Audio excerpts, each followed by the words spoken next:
야, 예. 오늘 그 새해 첫 인사를 이렇게 했으면 좋겠습니다. 당신은 찐입니다. 우리 서로 인사했으면 좋겠습니다. 당신은 찐입니다. 찐입니다. 예.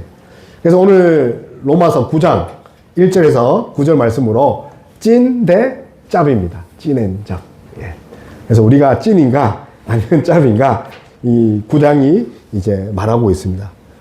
그래서 이제 여러분과 함께 정말 올 한해 약속의 자녀, 믿음의 자녀 정말 되길 소망합니다. 아멘. 세상에는 이제 여러 가지 법칙들이 있더라고요. 그래서 우리가 잘 아는 법칙 중에 하나가 머피의 법칙. 여러분 머피의 법칙 아십니까? 일어나지 않았으면 하는데 일어나는 거죠. 숙제를 안 했는데 하필이면 그때 숙제검사 하는 거죠. 그리고 내가 도착하면 버스가 가버리죠. 그죠? 그리고 항상 이제 이발을 하려 해도 문이 닫혀 있고, 목욕탕을 가려 해도 문이 닫혀 있고. 그래서 일어나지 말아야 할 그런 일들이 생각하면 할수록 일어난다. 그게 이제 머피의 법칙이고, 또 어떤 걸 보니까 이제 키들린 법칙이라고 있더라고요. 키들린. 뭔가 문제가 생기면 어떻게 하냐면, 구체히 적어보면 문제의 반이 해결됩니다. 키들린 법칙. 그래서 이 키들린 법칙의 핵심은 뭐냐면 시각화 구체화하는 거죠. 예를 들어서 내가 올 한 해 이제 문제가 있다. 예를 들어서 건강이 문제다. 그러면 건강을 해결하기 위해서 이 리스트를 적어보고 어떻게 하는 거죠? 뭐 첫 번째로 밥량을 줄인다. 야채를 한다. 그리고 운동을 한다. 적다 보면 문제의 반이 해결된다는 거예요. 그래서 키들린 법칙이랍니다. 그리고 이제 또 찾아보니까 포클랜드 법칙이 하더라고요. 그 법칙이 뭐냐면 그냥 긴가민가 정해야 될까 정하지 말아야 될까 고민할 때는 차라리 정하지 마라. 판단하지 마라. 그래서 귀차니즘 사람한테 아주 좋습니다. 그래서 구체적으로 뭔가 드러나지 않고 결정할 요소가 없으면 결정하지 마라. 이런 법칙들이 세상에 있더라고요. 근데 오늘 성경에는 이것보다 더 뛰어난 법칙이 있습니다. 어떤 법칙입니까? 우리 읽은 같이 믿음의 법칙. 다행히도 성경은요, 성적순으로, 키순으로, 너무 감사하죠? 예, 얼굴순으로, 그리고 뭐 재산순으로 우리가 어려워지는 것이 아니라 오직 믿음으로.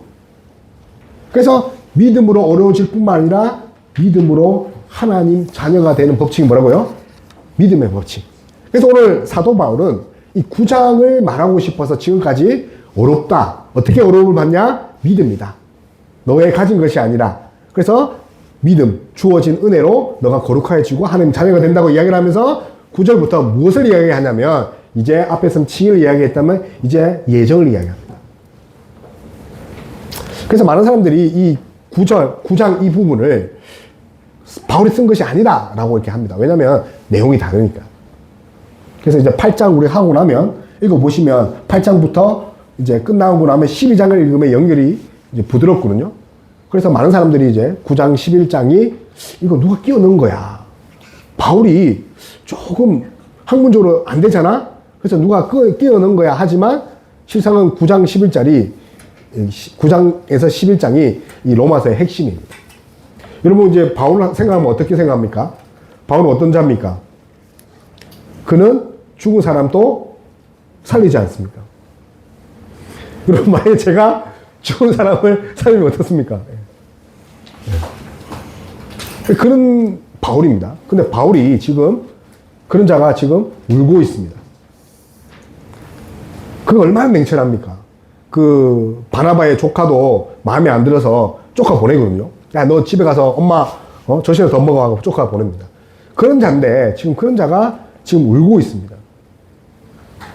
뿐만 아니라 그가 얼마나 냉정하냐면 뭐 매를 맞고 또 죽을 고비를 넘겨도 어떻게 합니까? 아픈 건 아픈 거다. 근데 복음 전하는 건 전하는 거다. 매를 맞고 죽었다고 성경이 되어 있거든요. 그런데 다시 툭툭 털고 성 안에 들어가서 복음을 전합니다. 돌 던진 자를 향해서. 그게 영적 터미네이터죠. 근데 그런 자가 지금 어떤 말을 하냐면 우리 오늘 1, 2전에 보니까 우리 한꺼번에 되어 있죠. 그죠? 나에게 큰 근심이 있다. 그리고 고통이 있다. 근심과 고통이 있는데, 아, 슬프다! 이 정도가 아니라 사도 바울은 3절에 뭐라고 합니까? 내가 저주를 받아서 예수님께 끊어져도 좋다. 그렇게 통회하면서 가슴 치면서 왜 그렇습니까? 쉽게 말하면 내 동족 이스라엘, 우리로 말하면 나의 친척과 나의 가족과 나의 자녀가 예수님만 믿는다면 나 지옥 가도 좋아. 차라리 내가 끊어지고 내가 아는 친구들, 내가 사랑하는 사람이 구원받고 천국 갔으면 좋겠다라고 이야기를 하고 있죠. 그러니까 찔러도 피 한 방울 안 나는 바울에게 있을 수 없는 일입니다, 사실. 오늘 이제 헬라어로 보면 알레테이안 레고라고 되어 있거든요. 첫 말이 알레테이안 레고. 우리 레고 장난감 아시죠? 레고가 로고스의 그런 변형 형태예요. 로고스, 레고. 같은 리을 기억이죠. 말하답니다. 알레테이안은 내가 법에 손을 얹고 법적으로 참말을 한다. 나 너 천국 가는 거 나 진짜 참말이야. 내가 죽어도 돼. 근데 너만큼은, 여러분만큼은 천국 갔으면 좋겠어 라고 진심 어린 이야기를, 그러니까 맹세하는 거죠. 근데 사도 바울이 왜 이렇게 자기 학대를 하고 자기 파괴적인 말을 하면서까지 예수님 믿었으면 좋겠다라고 합니까? 이스라엘 민족이 하나님을 아는데 예수님을 불신함으로써 뭐가 되는 거죠? 하나님의 영광이 가려질까봐. 그게 너무 이제 마음 아픈 거죠. 다시 말해 우리 주변에 우리의 자녀와 우리의 가족과 우리의 동료들이 예수님 믿지 않아서 혹시나 하나님께 누가 될까봐 그렇게 사도 바울은 마음이 엄청 무거운 거죠. 그래서 사도 바울은 자신의 아니보다 하나님의 영광을 더 위에 둔 사람입니다. 솔직히 말하면 뭐 이럴 수 있겠습니까? 이제 우리로 치면 이런 거죠. 너 대신 내가 대학 떨어질게. 너가 추가 입학해서 가. 여러분 그럴 수 있습니까? 너 대신 내가 아플 테니까 그 병 다 줘. 그래서 이제 대학교에서 추천서를 준단 말입니다. 대기업 추천서. 그런데 나 안 급해. 너 먼저 해. 여러분 그럴 수 있습니까? 내가 지옥 갈 수 있다. 너 대신에. 바울이 이렇게 할 수 있는 이유는 하나님께 특별한 사랑을 받은 자이기 때문에. 그래서 예수님을 사랑하는 자를 더욱 사랑할 수 있는 거죠. 그래서 성경은 하나님의 사랑이 성립되지 않고 하나님과의 애착관계가 성립되지 않으면 결국은 어떤 관계가 됩니까? 사랑과의 관계도 끊어지는 거죠. 사랑관계 잘 맺는 사람을 보면 그가 착해서 그런 것도 있지만 결국은 어떤 게 있죠? 하나님과 사귐의 시간이 길다는 거죠. 그래서 이것을 이제 어떤 책을 보니까 성령의 거룩한 열정이라죠. 영혼을 사랑하는 마음. 그래서 사도 바울이 왜 이렇게 힘을 주어 울면서까지 내가 끊어줘도 된다. 사실 그 끊어줘도 된다 이 헬라어 표현을 보니까요. 우리가 잘 아는 헤렘이 들어요. 헤렘 우리가 구약을 읽으면서 한번 제가 설명 여러 번 했죠. 헤렘이 뭐냐면 진멸하는 거죠. 그 성을 진멸하는 것이 헤렘이죠. 그래서 사도 바울은 우리가 끊어졌다고 하지만 실제로 어떤 걸 말하는 겁니까? 내가 전멸당해도 됐다. 내 존재가 없어져도 된다. 대신 예수님만 믿었으면 좋겠다 하는 거죠. 그래서 도대체 이 사도 바울은 유대인이 뭘 그렇게 자문해서 예수님을 안 믿는지 우리가 한번 살펴보도록 하겠습니다. 우리가 잘 아는 것 같이 유대인들은 이스라엘 민족은 금수저입니다. 우리로 치면 스펙 깡패죠. 오늘 그 본문 4절에서 5절에는 이스라엘 민족의 스펙이 무려 8가지가 있습니다. 이 4, 5절 사이에. 한번 볼까요? 그 스펙. 그래서 처음에 어떤 스펙이 있습니까? 우리 읽어볼까요? 시작. 양자됨입니다. 그래서 우리가 4절 한번 볼게요. 4절. 우리 4절만 읽어볼게요. 시작. 그들은 그들에게는 양자됨과 영광과 언약들과 율법의 성취서와 예배와 약속들이 있고. 그렇죠. 그래서 그들은 실제로 이제 양자 역학이 아닙니다. 근데 이 양자는 말이 사실 단어가 여러 가지 있거든요. 근데 오늘 본문에 보면 어떤 단어를 보냐면 이제 헬러 히오데시아를 씁니다. 히오데시아가 뭐냐면 법적인 단어예요. 취소 불가능한 단어란 말이에요. 그러니까 겉으로 보면 양자지만 내면적으로 보면 우리가 어떤 관계로 하나님의 자녀라는 거죠. 이제 진짜 자녀다. 그러면 우리 아버지가 누굽니까? 하나님이라. 특권 중에 제1번이 뭐라고요? 양자된. 다시 말하면 우리가 하나님의 자녀. 하나님은 우리의 아버지라는 거죠. 그러니 두 번째가 뭡니까? 하나님의 빛난 광채가 나와 함께하는 존재죠. 그래서 영광입니다. 영광은 다른 말이 아니라 하나님의 셰키나, 하나님의 임재가 함께하는 자들이 누굽니까? 이스라엘 민족이죠. 지금도 우리 중동에 있는 이스라엘 민족이 어떤 겁니까? 양자고, 그리고 그들이 하나님의 임재 속에 거하는 거죠. 그들이 예배 드릴 때마다, 지금 이스라엘은 뭐 구약적 예배를 드리잖아요.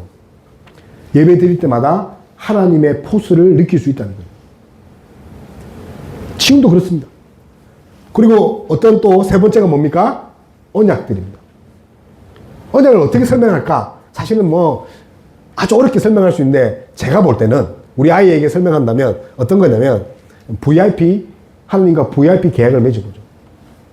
이 증을 있으면 VIP 라운지에 들어갈 수 있는 거죠. 그게 언약들. 그 언약을 통해서 어떻게 되는 거죠? 이제 아브라함과 모세와 야곱과 다윗이 누린 그 VIP 특권을 이제 나도 누릴 수 있는 거죠. 그 언약을 들고 있는 거죠. 그리고 이제 네 번째입니다. 뭐죠? 율법 수요입니다. 율법은 다른 것이 아니라 뭐죠? 하나님의 뜻에 맞게 살아가는 인생 공략법이죠. 그러니까 복 받기 위해서 지키는 것이 아니라 뭐죠? 복 받은 사람들이 지킬 수 있는 인생 지침서를 이미 득템했다는 거죠. 엄청나지 않습니까? 그러니까 엄청난 지금 스펙 깡패죠. 게다가 그들은 뭐 할 수 있습니까? 하나님과 만날 수 있는 공식적인 루트도 있습니다. 언제든지 하나님 만날 수 있죠. 제사제도가 그런 거죠. 그래서 그 누가 하나님께 나아갈 수 있는 권리가 있겠습니까? 그리고 이제 약속들입니다. 앞에 있는 언약과는 좀 다르죠. 언약은 뭡니까? VIP 특권이라면 이 약속들은 그 특권의 세부 사항입니다. 예를 들어서 무한 리필, 그 커피를 먹을 수 있고, 라운지에서 언제든지 그 와인과 빵을 먹을 수 있는 구체적인 개인의 특권들, 특권에 대한 축복에 대한 보증 수표를 가지고 있다. 여러분 생각해 보십시오. 어마어마하지 않습니까? 근데 그들은 이런 것들을 다 가지고 있다는 거죠. 근데 핵심은, 바울이 말하고 있는 핵심은 뭡니까? 이것들 특혜를 가졌는데 이 특혜의 노른자인 예수님만 쏙 빼놓고 믿지 않는 거죠. 21세기의 그 이스라엘도 그렇던 거죠. 이런 특권을 가지고 있지만 결국은 뭡니까? 혜택을 누리지만 실체의 신 그리스도는 믿고 있지 않다는 거죠. 그래서 사도 바울은 마지막에 이런 말을 합니다. 조상들.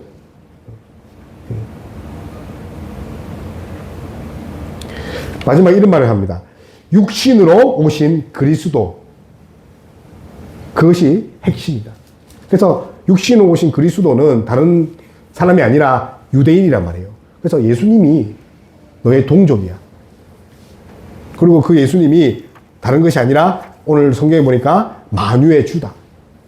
그러니까 진짜 특권은 너희들이 8가지를 받은 것이 아니라 결국은 예수님의 신성이 너희들의 가장 큰 특권이라고 이야기하는 거죠. 그래서 오늘 이제 읽은 구절 중에 만유의 주라는 표현이 예수님을 하나님으로 표현하는 몇 안 되는 구절입니다. 그래서 많은 학자들이 이 9장을 그 교리의 핵심, 기독론의 핵심이라고 합니다. 그래서 예수님은 하나님이다. 근데 세상의 사람들은 어떻게 하냐면 이 자유주의 신학자들 그리고 예수님을 폄하하는 신학자들이, 예수님을 폄하하는데 신학자라 하기 좀 그렇지만 예수님이 누구라고요? 만유의 주인데 이 점을 찍어 놓는 거죠. 마침표 찍고 예수님 따로, 만유의 주 하나님 따로. 그래서 이 문장은 예수님이 하나님이라는 것이 아니야 라고 그렇게 재차 이야기를 합니다. 제가 이야기했죠. 메리 크리스마스 안 한다고. 그죠? 세상은 뭐라고 한다고요? 해피 할리데이. 그러니까 예수님의 말을 어떻게 꺼낼 수 있냐. 안 믿는 사람이 있는데 똑같은 원리죠. 세상에는 이 예수님이 누구라고 하는 것을 부정합니까? 하나님. 그런데 진짜 특이한 것은 특권은 뭐라고요? 예수님이 하나님입니다. 그래서 생각해 보십시오. 모태신앙이죠. 예배드리죠. 또 성경도 읽죠. 율법도 읽죠. 그리고 세례도 받았고. 그러면 어떻게 되는 거죠? 구원받고 천국 프리패스잖아요. 그렇게 생각했는데 사도 바울은 그게 절대 아니라는 거죠. 우리로 치면 교회 다닌다고 예배 드린다고 그리고 출석한다고 해서 모두 다가 크리스찬이 아니라는 거예요. 그리고 어떻게 하면 우리가 크리스찬이 진짜 하나님의 자녀가 될 수 있느냐? 우리가 6절 한번 읽어볼게요. 6절 시작. 하나님의 말씀이 이스라엘 증거같지 않는다. 이스라엘에서 난 그들이 다 이스라엘이 아니요. 그렇죠. 그래서 우리로 치면 죄송하지만 교회 다닌다고 다 크리스천이 아니다. 이게 아주 무서운 말을 합니다. 이스라엘이라 해서 다 구원받는 백성이 아니다. 그래서 뭐 이제 받아들이기 힘들지만 뭐 표현을 하면 이제 예화를 든다면 먼저 이제 악어 가죽 예화를 한번 들어보겠습니다. 제가 이제 새해가 돼서 정말 갖고 싶은 이제 명품 악어 가죽으로 된 이제 지갑이 있단 말이에요. 그게 한 200만 원 정도 합니다. 별로 안 하죠, 그죠? 근데 200만 원을 딱 사가지고 딱 이제 친구들 만났죠. 야, 200만 원. 야, 이거 쩔지 않냐? 야, 너 이거 있어? 라고 하는 거죠. 그런데 이제 친구들하고 식사를 하고 또 혹은 차를 마시고 나서 계산을 하려니까 지갑 안에 돈이 없으면 어떻게 됩니까? 버스 타려 하는데 안에 돈도 없고 카드도 없으면 이 200만 원 지갑 뭐가 되는 거죠? 200만 원짜리 포장지가 되는 거죠. 포장지. 예. 아무런 의미가 없는 거죠. 마찬가지로 올 한 해 저는 이제 엄청난 다짐을 하고 이제 헬스권을 이제 피트니스 이용권을 끊었단 말이에요. 우리야 뭐 얼마 안 하지만 좋은 데 가면 한 달에 1,000만 원씩, 이거 1년에 회원권이 1,000만 원이더라고요. 자, 끊었어요. 끊어놓고 이제 그거 호주머니에 있고 매일 치킨, 피자, 족발 이렇게 먹으면 제 몸이 이렇게 날씬해지겠습니까? 그렇지 않다. 회원권이 중요한 것이 아니라 뭐 해야 됩니까? 뛰어야 되고 그리고 땀 흘려서 살을 빼야지 건강하는 거죠. 마찬가지로 우리가 모태신앙이다. 우리가 세례를 받았다.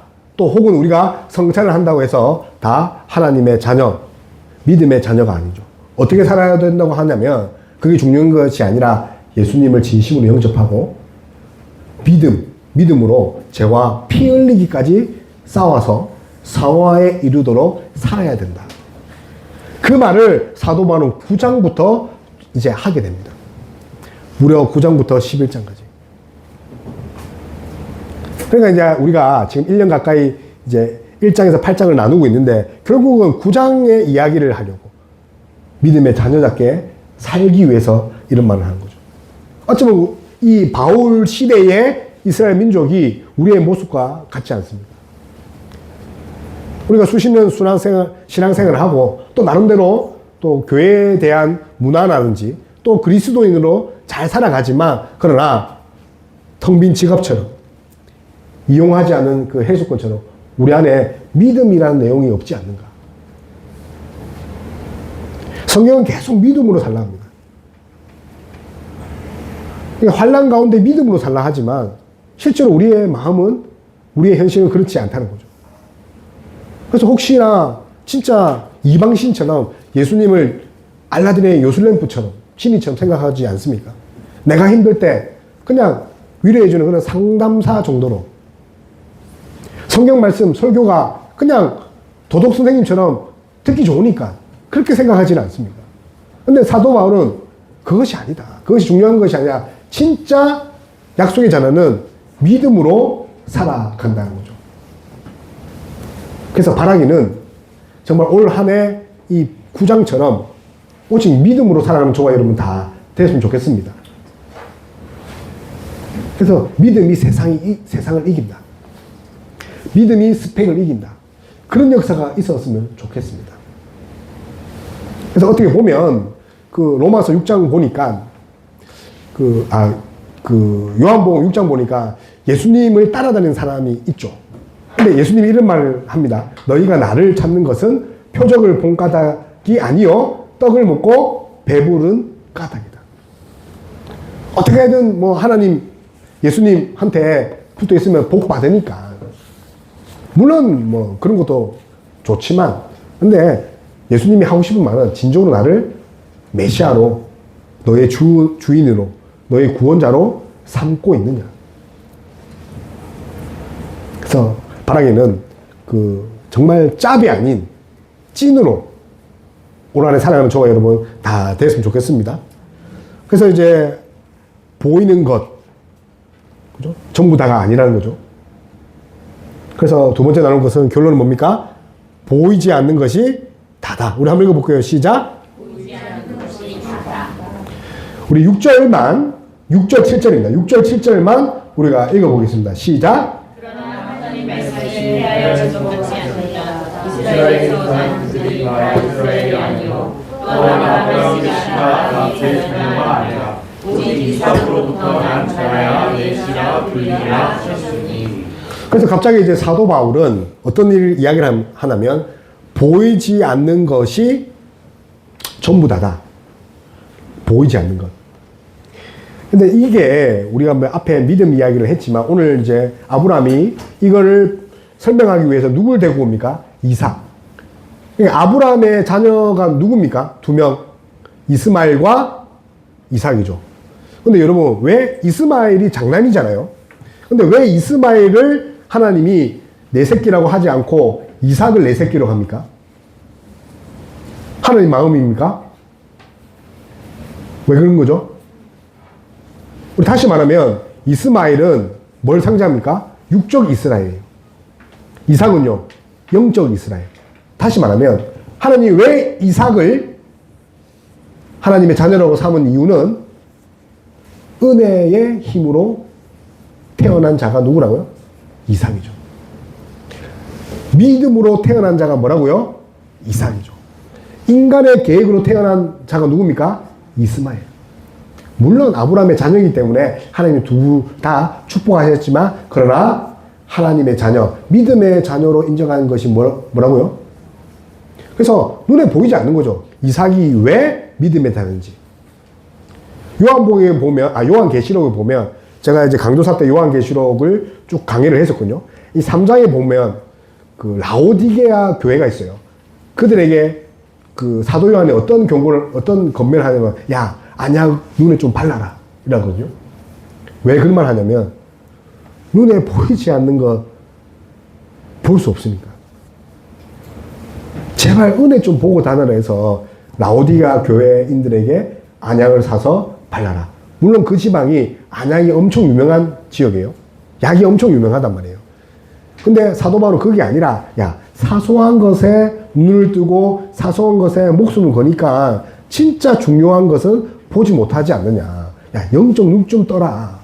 그래야지 라오디게아 교회를 위해서 기도하고 너도 지금 하나님 백성답게 살지 않겠느냐 해서 안약 넣어라. 이게 사실은 겉면 이전에 어떤 겁니까? 엄청난 질책이죠. 왜 눈에 보이는 것만 집중하냐. 그래서 사도 바울도 이런 이야기를 한 거죠. 8절에 보니까 곧 육신의 자녀가 하나님의 자녀가 아니요 오직 어떤 자녀입니까? 약속의 자녀가 씨로 여김을 받는다. 그래서 우리 씨 동그라미 칠까요? 그리고 자녀 동그라미 칠까요? 씨는요 다른 것이 아니라 육체적인 힘에서 나오는 거죠. 인간의 보이는 힘에서 나오는 거죠. 근데 자녀는 뭡니까? 은혜의 힘, 영적인 힘을 말하죠. 그래서 우리는 씨로 살 것이 아니라 뭘로 살아야 됩니까? 자녀로. 내가 모태신앙이다. 그걸로 살 것이 아니라 뭘로 살아야 되죠? 오늘 내가 하나님을 만나는 자녀로서 살아야 되는 거죠. 특히 우리 8절에 보니까 뭐가 있죠? 약속의 자녀가 씨로 여김을 받느니라. 그래서 하나님이 그렇게 여겨줘야 되는 거죠. 그래서 하나님께서 그 하나님 때에 그 때가 다른 것이 아니라 아브라함의 생리적인 그런 힘이 끊어졌을 때, 생식 능력이 끊어졌을 때 우리 치면 포기한 그때에 하나님의 시간이 비로소 시작된다는 거예요. 그래서 약속의 자는 어떻게 하는 거죠? 우리의 능력이 끊어져도 하나님을 바라보면서 끝까지 믿음으로 나아가야 되는 거죠. 그래서 이삭은 그렇게 태어났습니다. 사라와 아브라함의 생식 기능이 제로가 되었을 때, 우리의 능력이 무능할 때, 우리가 전적으로 연약할 때, 그때 하나님이 일하시니, 지금 이스라엘 백성에게 뭘 이야기합니까? 지금 너희가 하나님을 신뢰하고 나아갈 때다. 더 이상 앞에 그 스펙 8가지 보이는 것에 집중하지 말고 보이지 않는 것에 집중하라는 겁니다. 그래서 요한복음 1장 13절 이런 말 합니다. 이는 혈통으로나 육종으로나 사람의 뜻으로 나지 아니하고 오직 하나님께로부터 난 자들이라. 그래서 우리는 하나님께 난 자답게 믿음으로 승리하는 저와 여러분 다 됐으면 좋겠습니다. 그래서 오늘 말씀을 이렇게 마무리하겠습니다. 여러분의 그 믿음의 지갑에는 그 믿음이라는 그런 잔액이 얼마나 많이 남아 있습니까? 혹시 작년에 믿음입니까? 아니면 뭐 10년 전에 믿음입니까? 혹시 그 믿음이라는 거를 들고 있으면서 사용해야 되는데 사용하고 있지 않기는 말이 안 되는 거죠. 그 믿음이라는 것을 가지고 있지만 혹시 사용하지 않는 건 아닌가. 그래서 올 한해 우리가 결단했으면 좋겠습니다. 다른 것이 아니라 진짜 믿음으로 한번 살아보겠다. 그래서 말씀과 함께 정말 믿음으로 살아가는 저 여러분 다 되었으면 좋겠습니다. 우리 이제 말씀을 생각하면서 기도했으면 좋겠습니다. 내 주 대신 주를 사랑하고, 우리 이 찬양할 때 우리 2026년